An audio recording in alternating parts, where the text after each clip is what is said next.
नमस्कार। News room में आप सभी का स्वागत है। आतंकवाद के खिलाफ लड़ाई में भारत को बड़ी जीत मिली है क्योंकि अमेरिकी उच्चतम न्यायालय ने मुंबई हमले के दोषी तहव्वुर राणा के भारत प्रत्यर्पण को मंजूरी देते हुए इस कदम के खिलाफ उसकी पुनरीक्षण याचिका खारिज कर दी है।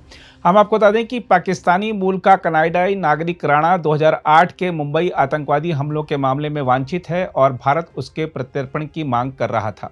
भारत प्रत्यर्पण से बचने के लिए राणा के पास यह अंतिम कानूनी मौका था। इससे पहले वह सैन फ्रांसिस्को में नॉर्थ सर्किट के लिए अमेरिकी अपील न्यायालय समेत कई संघीय अदालतों में कानूनी लड़ाई हार चुका है।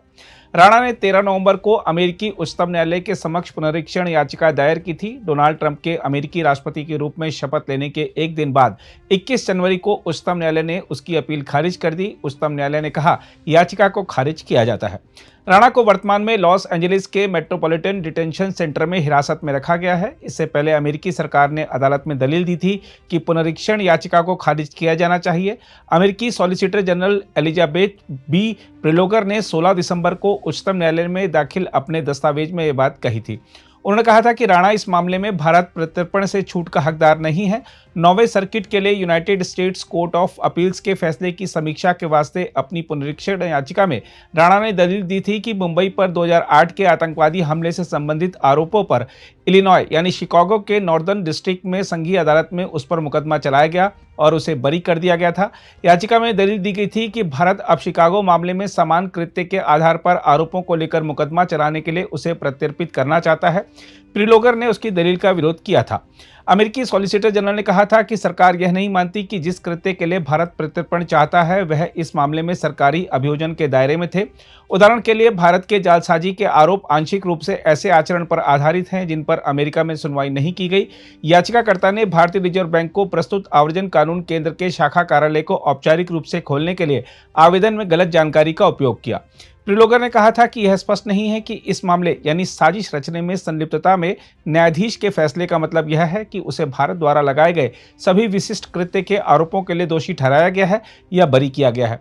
माना जाता है कि राणा पाकिस्तानी अमेरिकी आतंकवादी डेविड कोलमैन हेडली का सहयोगी था, जो 26/11 मुंबई हमलों के मुख्य साजिशकर्ताओं में से एक है। इस हमले में 6 अमेरिकियों सहित कुल 166 लोगों की जान चली गई थी। इस बीच बताया जा रहा है कि एनआईए राजनयिक माध्यमों से राणा को भारत लाने की कार्रवाई शुरू करने जा रही है। हम आपको बता दें कि पाकिस्तान आधारित लश्कर-ए-तैयबा के आतंकवादियों द्वारा किए गए 26/11 हमलों में राणा की भूमिका की जांच एनआईए द्वारा ही की गई थी। हम आपको याद दिला दें कि हेडली और उसके अन्य सहयोगी राणा को लश्कर की शह पर भारत में हमले करने और डेनमार्क के एक अखबार को निशाना बनाने की साजिश रचने के आरोप में अक्टूबर में एफबीआई द्वारा गिरफ्तार किया गया था। मेजर रहमान का नाम इससे पहले इस मामले में शामिल नहीं था, लेकिन राणा और हेडली के खिलाफ आरोपों की शुरुआती जांच में रहमान का नाम भी सामने आया था। रहमान ने हेडली तथा उससे जुड़े अन्य लोगों के बीच बातचीत करवाने में प्रमुख भूमिका निभाई थी।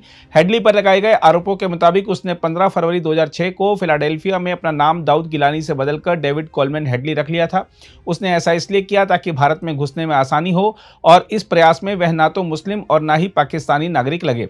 आरोप के मुताबिक सितंबर 2006 से जुलाई 2008 के बीच हेडली ने जितनी बार भारत की यात्रा की वह लौटकर पाकिस्तान ही गया और वहां अपने सह षड्यंत्रकारियों से मिलकर उन्हें हमलों का निशाना बनाए जाने वाले स्थानों के फोटो और वीडियो दिखाए। आरोपों में कहा गया है कि मार्च 2008 में हेडली और उसके सह षड्यंत्रकारियों ने हमलावरों के दल के मुंबई में समुद्र के रास्ते दाखिल होने के संभावित स्थलों के बारे में बातचीत की थी। हेडली को निर्देश दिए गए थे कि वह मुंबई में बंदरगाह के अंदर और उसके आसपास नौकाएं लाए तथा वह सर्विलांस वीडियो अपने साथ रखे, जो उसने अप्रैल 2008 में भारत यात्रा के दौरान बनाया था। बहरहाल राणा के प्रत्यर्पण के फैसले से उम्मीद है कि मुंबई हमला के पीड़ितों को जल्द से जल्द न्याय मिल पाएगा।